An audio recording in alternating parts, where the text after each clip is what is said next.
1. The Master said to me, all the Buddhas and all sentient beings are nothing but the one mind, beside which nothing exists.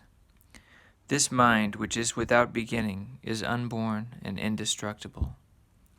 It is not green nor yellow, and has neither form nor appearance. It does not belong to the categories of things which exist or do not exist, nor can it be thought of in terms of new or old. It is neither long nor short, big nor small, for it transcends all limits, measures, names, traces, and comparisons. It is that which you see before you. Begin to reason about it, and you at once fall into error. It is like the boundless void which cannot be fathomed or measured. The one mind alone is the Buddha, and there is no distinction between the Buddha and sentient things, but that sentient beings are attached to forms and so seek externally for Buddhahood. By their very seeking, they lose it, for that is using the Buddha to seek for the Buddha, and using mind to grasp mind. Even though they do their utmost for a full eon, they will not be able to attain to it. They do not know that if they put a stop to conceptual thought and forget their anxiety, the Buddha will appear before them. For this mind is the Buddha, and the Buddha is all living beings. It is not the less for being manifested in ordinary beings, nor is it greater for being manifested in the Buddhas. 2. As to performing the 6 paramitas and vast numbers of similar practices, or gaining merits as countless as the sands of the Ganges, since you are fundamentally complete in every respect, you should not try to supplement that perfection by such meaningless practices. When there is occasion for them, perform them. And when the occasion is past, remain quiescent. If you are not absolutely convinced that the mind is the Buddha, and if you are attached to forms, practices, and meritorious performances, your way of thinking is false and quite incompatible with the way. The mind is the Buddha, nor are there any other Buddhas or any other mind. It is bright and spotless as the void, having no form or appearance whatever.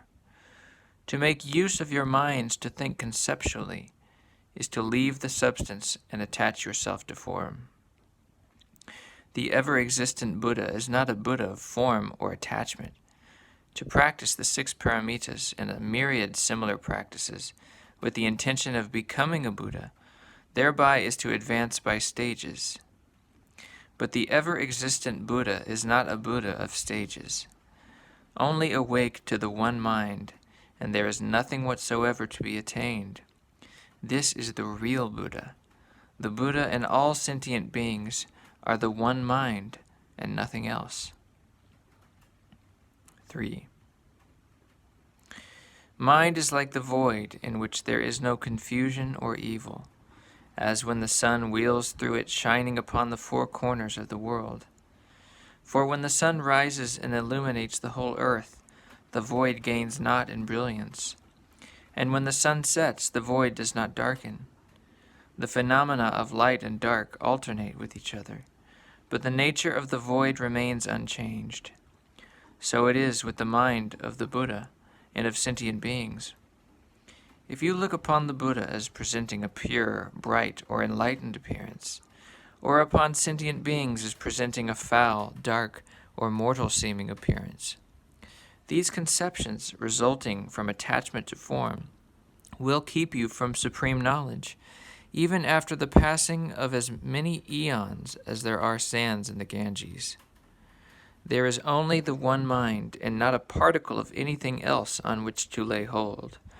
For this mind is the Buddha. If you students of the way do not awake to this mind substance, you will overlay mind with conceptual thought. You will seek the Buddha outside yourselves, and you will remain attached to forms, pious practices, and so on, all of which are harmful and not at all the way to supreme knowledge. 4. Making offerings to all the Buddhas of the universe is not equal to making offerings to one follower of the way who has eliminated conceptual thought. Why? Because such a one forms no concepts whatever. The substance of the Absolute is inwardly like wood or stone, in that it is motionless, and outwardly like the void, in that it is without bounds or obstructions. It is neither subjective or objective. It has no specific location, is formless, and cannot vanish. Those who hasten towards it dare not enter, fearing to hurtle down through the void with nothing to cling to or to stay their fall. So they look to the brink and retreat. This refers to all those who seek such a goal through cognition. Thus, those who seek the goal through cognition are like the fur, many, while those who obtain intuitive knowledge of the way are like the horns, few. 5. Manjushri represents fundamental law and Samantabhadra activity. By the former is meant the law of the real and unbounded void, and by the latter the inexhaustible activities beyond the sphere of form. Avalokitesvara represents boundless compassion, Mahastama, great wisdom, and Vimalakiti, spotless name. Spotless refers to the real nature of things, while name means form. Yet form is really one with real nature. Hence the combined term spotless name. All the qualities typified by the great bodhisattvas are inherent in men, and are not to be separated from the one mind. Awake to it, and it is there. You students of the way who do not awake to this in your own minds, and who are attached to appearances, or who seek for something objective outside your own minds, have all turned your backs on the way. The sands of the Ganges, the Buddha said of these sands, if all the Buddhas and Bodhisattvas with Indra and all the gods walk across them, the sands do not rejoice. And if oxen, sheep, reptiles, and insects tread upon them, the sands are not angered. For jewels and perfumes they have no longing, and for the stinking filth of manure and urine they have no loathing. 6. This mind is no mind of conceptual thought, and it is completely detached from form. So Buddhas and sentient beings do not differ at all. If you can only rid yourselves of conceptual thought, you will have accomplished everything. But if you students of the way do not rid yourselves of conceptual thought in a flash, even though you strive for eon after eon, you will never accomplish it. Enmeshed in the meritorious practices of the three vehicles, you will be unable to attain enlightenment. Nevertheless, the realization of the one mind may come after a shorter or a longer period. There are those who, upon hearing this teaching, rid themselves of conceptual thought in a flash. There are others who do this after following through the 10 beliefs, the 10 stages, the 10 activities, and the 10 bestowals of merit. Yet others accomplish it after passing through the 10 stages of a bodhisattva's progress. But whether they transcend conceptual thought by a longer or a shorter way, the result is a state of being. There is no pious practicing and no action of realizing.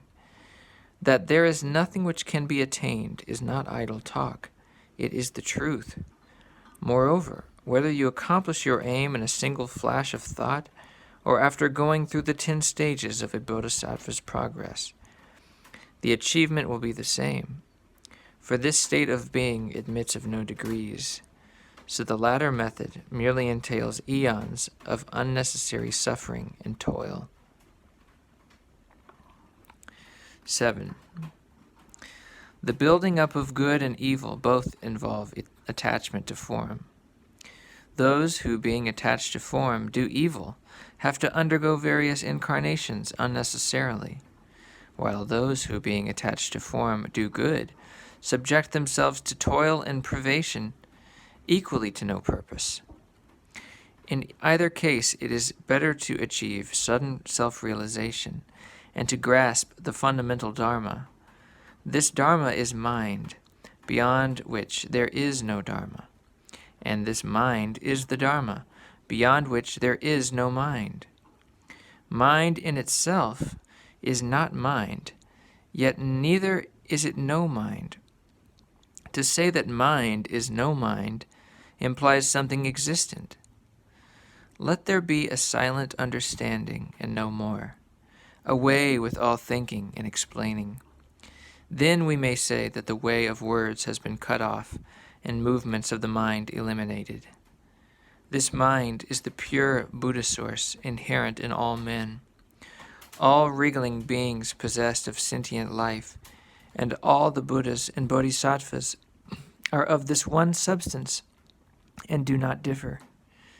Differences arise from wrong thinking only and lead to the creation of all kinds of karma. 8. Our original Buddha nature is, in highest truth, devoid of any atom of objectivity. It is void, omnipresent, silent, pure. It is glorious and mysterious peaceful joy, and that is all. Enter deeply into it by awaking to it yourself. That which is before you is it, in all its fullness, utterly complete. There is naught beside. Even if you go through all the stages of a bodhisattva's progress towards Buddhahood, one by one, when at last, in a single flash, you attain to full realization, you will only be realizing the Buddha nature which has been with you all the time, and by all the foregoing stages you will have added to it nothing at all. You will come to look upon those eons of work and achievement as no better than unreal actions performed in a dream. That is why the Tathagata said, I truly attained nothing from complete unexcelled enlightenment. Had there been anything attained, Dipamkara Buddha would not have made the prophecy concerning me. He also said, this Dharma is absolutely without distinctions, neither high nor low, and its name is Bodhi.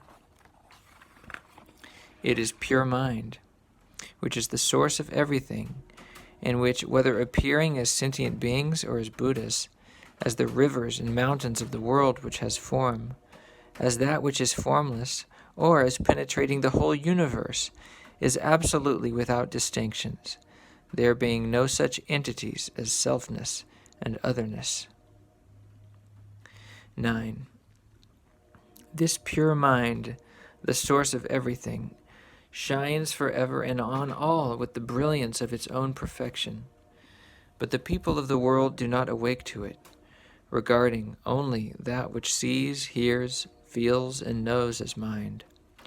Blinded by their own sight, hearing, feeling, and knowing, they do not perceive the spiritual brilliance of the source substance.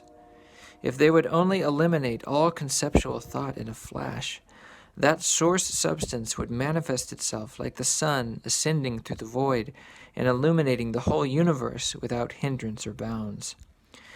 Therefore, if you students of the way seek to progress through seeing, hearing, feeling, and knowing, when you are deprived of your perceptions, your way to mind will be cut off, and you will find nowhere to enter. Only realize that though real mind is expressed in these perceptions, it neither forms part of them nor is separate from them. You should not start reasoning from these perceptions, nor allow them to give rise to conceptual thought. Yet nor should you seek the one mind apart from them or abandon them in your pursuit of the Dharma. Do not keep them nor abandon them, nor dwell in them nor cleave to them. Above, below, and around you, all is spontaneously existing, for there is nowhere which is outside the Buddha mind. 10. When the people of the world hear it said that the Buddhas transmit the doctrine of the mind, they suppose that there is something to be attained or realized apart from mind. And thereupon they use mind to seek the Dharma, not knowing that mind and the object of their search are one. Mind cannot be used to seek something from mind, for then, after the passing of millions of eons, the day of success will still not have dawned. Such a method is not to be compared with suddenly eliminating conceptual thought, which is the fundamental dharma. Suppose a warrior, forgetting that he was already wearing his pearl on his forehead, were to seek for it elsewhere. He could travel the whole world without finding it. But if someone who knew what was wrong were to point it out to him, the warrior would immediately realize that the pearl had been there all the time. So, if you students of the way are mistaken about your own real mind, not recognizing that it is the Buddha, you will consequently look for him elsewhere, indulging in various achievements and practices, and expecting to attain realization by such graduated practices. But even after eons of diligent searching, you will not be able to attain to the way. These methods cannot be compared to the sudden elimination of conceptual thought, in the certain knowledge that there is nothing at all which has absolute existence, nothing on which to lay hold, nothing on which to rely, nothing in which to abide, nothing subjective or objective. It is by preventing the rise of conceptual thought that you will realize Bodhi. And when you do, you will just be realizing the Buddha who has always existed in your own mind. Eons of striving will prove to be so much wasted effort, just as, when the warrior found his pearl, he merely discovered what had been hanging on his forehead all the time, and just as his finding of it had nothing to do with his efforts to discover it elsewhere. Therefore the Buddha said, I truly attained nothing from complete, unexcelled enlightenment. It was for fear that people would not believe this, that he drew upon what is seen with the 5 sorts of vision and spoken with the 5 kinds of speech. So this quotation is by no means empty talk, but expresses the highest truth.